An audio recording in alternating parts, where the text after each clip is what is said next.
안녕하세요. 자, 그럼, 이번 시간은, 이제 두 번째 시간인데요. 어, 지금부터 투자해서, 어, 특히 젊은 사람들이, 부동산 투자해서 어떤 포지션을 취하면 좋을까 하는 그런 말씀을 좀 드리고 싶어서, 어, 이 동영상을 찍게 되었는데요. 제가 만약에 20대나 30대로 돌아간다면 빌라 전세나 오피스텔 전세로 들어가 살면서 주택 청약을 준비하는 것이 가장 이상적이고 현실적이라고 생각합니다. 물론 아파트 전세로 들어가면 더 좋겠지만 현실적으로 가격이 너무 비쌉니다. 다만 빌라 신축 전세는 이 부동산 업계에서 장난치는 경우가 많으니, 예를 들면 뭐 매매가 2억인데 전세도 2억, 아니면 매매가 2억인데 전세가 2억 2천, 뭐 이런 식으로 장난치는 경우가 많아서요. 처음에 신축이라 살기는 좋지만 나중에 전세금 회수가 어렵거나 혹은 일부 손해를 보거나 억지로 빌라를 취득해야 되는 일들이 생길 수 있으니까 주의하시는 게 좋을 것 같습니다. 저는 개인적으로 이 오피스텔 전세가 임차인 입장에서 가장 안전하고 사회 초년생 여러분들이 사회에 첫 발을 내딛는 이 첫 걸음을 처음부터 잘못되면 이 옷에 단추를 낄 때 처음부터 잘못 끼면 계속 이제 어긋나지 않습니까? 저는 이 부동산 투자도 그런 게 좀 많이 연관이 있다고 생각을 하거든요. 처음이 제일 힘들고 처음이 가장 스트레스를 많이 받고 처음이 가장 위험하죠. 그러니까 뭐 예를 들면 나쁜 일도 자주 하면 실력이 늘듯이 이 투자도 이렇게 자주 해보면 이렇게 실력이 늘어가는 걸 느끼거든요. 누구나 다. 근데 처음이 제일 힘듭니다. 뭐든지 처음 하는 게. 근데 처음에 만약에 그렇게 전세를 잘못 들어가면 이게 일이 꼬이기 시작하면 나머지의 삶이 이게 아주 힘들 수가 있거든요. 그러니까 제 생각에 이렇게 오피스텔 같은 경우도 새 오피스텔 전세로 들어가시면, 제가 뭐 20대 30대로 돌아간다고 해도 그렇게 수준이 떨어지는 삶은 아닐 것 같습니다. 오피스텔 월세가 아니라 오피스텔 전세입니다. 제 말씀은. 그런데 저 같은 경우에 서울 외곽에 오피스텔 전세로 들어가는 게 돈이 그렇게 크게 많이 들어가진 않습니다. 저는 이제 임대인 입장이니까 이거를 해보면 뭐 한 3천만 원 이쪽 저쪽이면 나머지는 이제 전세자금 대출을 요새 잘 일으켜 주니까 정부에서 전세자금 대출을 받고, 그 다음에 내 돈 한 3천만 원 정도 보태서 오피스텔 전세를 찾아서 들어가면 사회 초년생 입장에서는 썩 괜찮은 선택이지 않을까, 그렇게 생각합니다. 또 그렇지 않더라도 뭐 빌라 전세 같은 경우도 잘 구하면 괜찮다고 생각을 합니다. 근데 이제 부동산 계약서 같은 경우에는 아주 중요한 거니까, 계약서 쓰기 전에 뭐 유튜브나 온라인이나 아니면 뭐 집 근처의 중개업소를 통해서 이 등기부등본 정도는 볼 수 있어야지 좋을 것 같고요. 꼭 주인을 만나서 계약서를 써야 됩니다. 제가 꼭 마음에 드는 오피스텔이나 빌라 전세가 있는데 주인을 만날 수가 없다.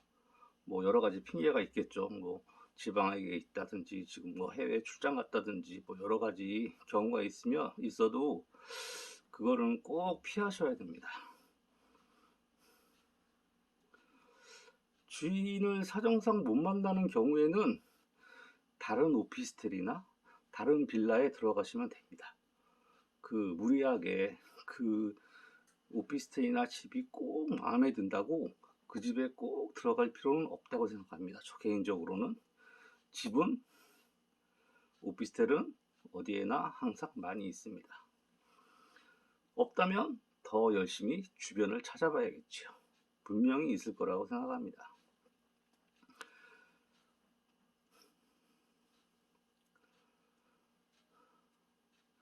그리고 그 지역에 이제 멀리 가서 구하는 게 아닌 이상 그 지역 토박이라면 그냥 뭐 이렇게 구하는 게 그렇게 어려울 것 같지는 않습니다. 근데 만약에 내가 자금의 여유가 있다, 돈이 좀 많이 모였다, 제가 오피스텔을 어떤 분에게 전세를 내놨는데 그 젊은 여성분이었는데 한 30대 초반 중반 정도 되시는 분이었는데 그 금액이 전세 금액이 1억 6천인데요. 그 금액을 현찰로 내신 분이 한 분 계세요. 그래서 속으로 좀 꽤나 놀랐습니다.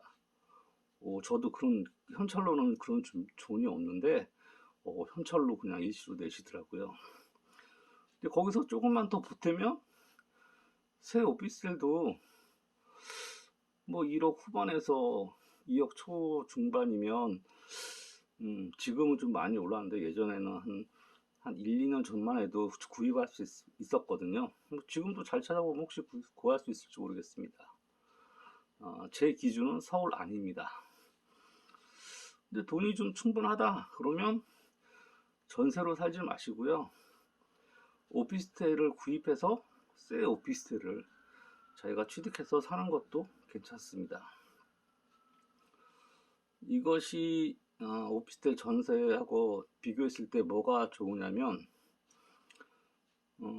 첫 번째로 이사를 걱정할 필요가 없고, 둘째는 전세랑 마찬가지로 오피스텔을 구입해도 주택 청약을 준비할 수가 있고, 그 다음에 세 번째로는 내 집이라는 묘한 자긍심을 느낄 수가 있어서 매일매일 기분이 새롭고, 이 세상을 살면서 이게 집에 대한 스트레스를 좀 덜 받는 것 같습니다. 이 기분은 전세나 월세를 오래 사시는 분들은 느끼기가 힘든 그런 감정이라 이 말로 좀 표현하기는 조금 한계가 있는 것 같습니다. 정리하면 빌라 전세, 오피스텔 전세, 아니면 오피스텔 구입, 이 세 가지 포지션을 정하고 이제 주의할 점은 빌라 매입을 하시면 안 됩니다. 빌라를 매입을 하게 되면 주택 청약은 저 멀리 날아갑니다. 저는 얼마 전에 TV에서 젊은이들이 이 가진 돈이 별로 없어서 옥탑방이나 뭐 지하, 빌라 지하 또는 고시원에서 생활한다는 모습을 보고 저는 가슴이 좀 많이 아팠습니다. 요새 누군들 귀하지 않은 아들, 딸들이 있겠습니까? 돈이 없어서 하루에 이제 돈을 이제 줄일 수 있는 게 이제 식비밖에 없다는 말을 듣고 하루에 한 끼를 먹고 버틴다는 그런 뉴스를 봤는데 저한테는 참 큰 충격으로 다가왔어요.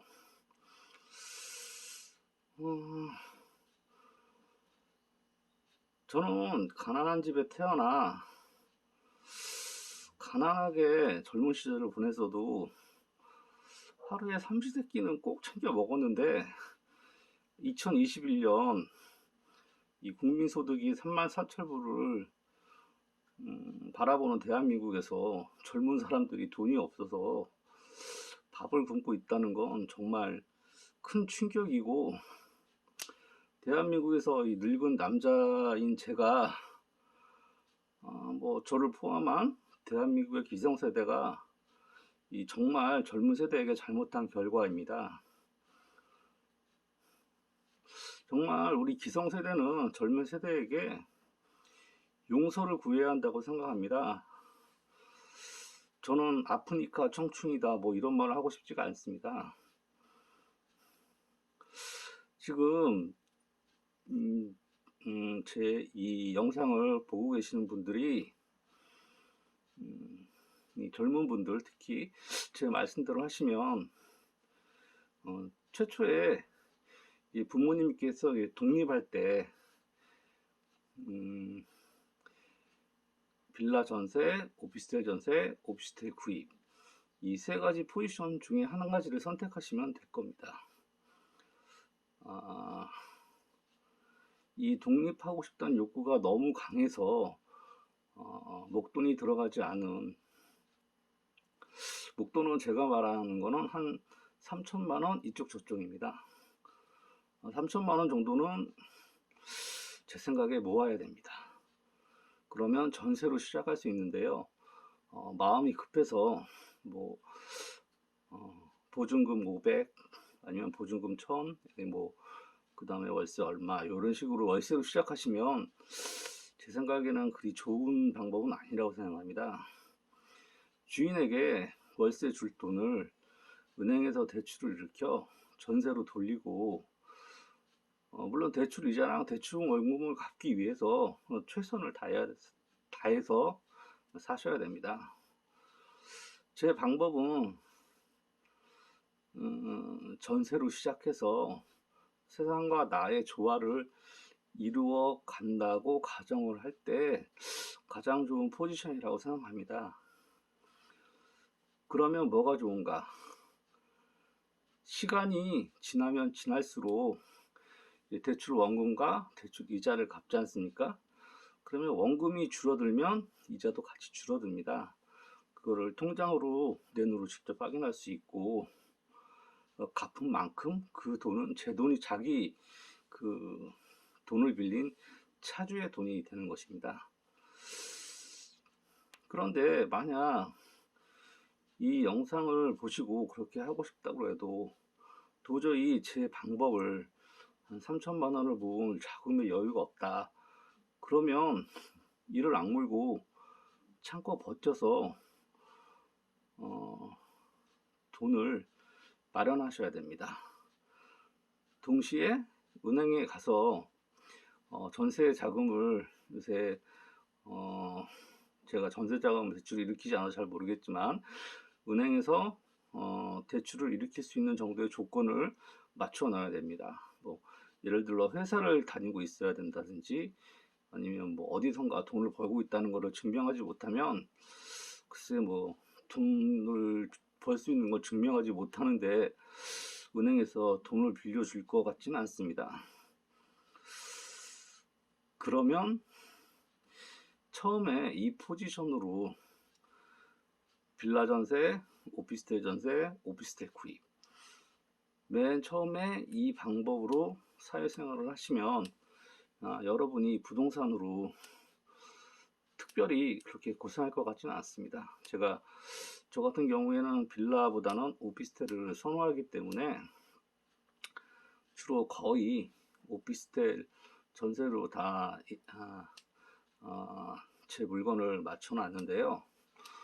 제가 그 역지사지로 입장을 바꿔서 생각해 봐도 내가 젊어서 오피스텔에 뭐 들어가 산다 그래도 그렇게 뭐 수준이 떨어지는 삶을 살 것 같지는 않습니다. 그리고 약간 요새는 또 오피스텔도 아파트 비슷하게, 뭐 아파트이란 말도 하듯이 좀 비슷하게 만들어서 물론 아파트보다는 관리비가 약간 더 비쌉니다. 그 대신에 아파트 같은 기분도 느낄 수 있고, 그 다음에 오피스텔의 좋은 점이 아, 빌라는 제가 살고 있는 요 강북구, 성북구, 뭐 도봉구 요 쪽에서는 빌라는 어디에나 있습니다. 근데 뭐 다른 동네도 물론 어디에나 있겠죠. 근데 혹시 뭐 제가 잘 모르는 동탄이나 뭐 신도시 같은 경우에는 이제 빌라보다는 아파트를 주로 짓고 그 나머지도 오피스텔도 많이 짓는다. 그래서 오히려 빌라가 없는 동네가 혹시 있을 수가 있습니다. 그런 거는 제외하고 그냥 서울의 이 구도심 같은 경우에는 빌라는 어디에나 있지만 오피스텔은 또 어디에나 있지는 않습니다. 이게 약간 희소성이 있습니다. 그래서 희소성이 뭐가 좋으냐면 그 뒤에 임차인을 맞추는 게 좀 약간 유리합니다. 빌라는 임차인을 맞추기가 조금 약간 힘들 수도 있습니다. 그렇게 하시면 처음에 아까도 말씀드렸듯이 처음이 제일 중요합니다. 처음에 첫 발을 잘 끼워야지 그 다음에 부동산으로 고생을 하지 않습니다. 그래서 이번 시간에 말씀드리고 싶은 거는 요 세 가지 포지션을 잘 유념하고 계셨다가 뭐 아까도 말씀드렸듯이 그렇게 험하게 건강에 좋지 않은 그런 주거 공간을 마련하시기보다는 돈이 좀 모자르시면 열심히 노력을 해서 아마 제 생각에 뭐 젊은 분들이 취업이 안 된다는 거는 좋은 아무리 아주 좋은 직장을 바라시는 것 같은데 뭐 육체 노동을 해서라도 돈을 남자분이나 여자분이나 열심히 직업을 돈을 구하려 구하신다면 그렇게 요즘 뭐 어려울 것 같지는 않습니다. 그 부분에 대해서 그 돈을 한 3천만 원 정도 구하시고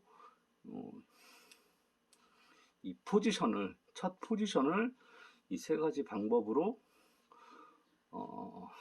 취하신다면 그거는 아주 잘한 선택이 될 것 같습니다. 그러면 다음에는 오늘은 여기까지 하고요. 다음에는 어떤 말씀을 드리고 싶은가 하면 이제 재테크에는 주식이 있고 그다음에 요새는 저는 잘 하지 못하진 코인이 있고 그 다음에 부동산이 있지 않습니까? 근데 요새 뭐 크게는 뭐 주식이나 뭐 부동산이 대변으로 되겠죠. 그러면 이 주식이 하락하는 것과 이 부동산이 하락하는 게 무엇이 어떻게 다른가 그 부분에 대해서 한번 말씀드려 보겠습니다. 끝까지 봐주셔서 너무 감사합니다. 그럼 안녕히 계십시오.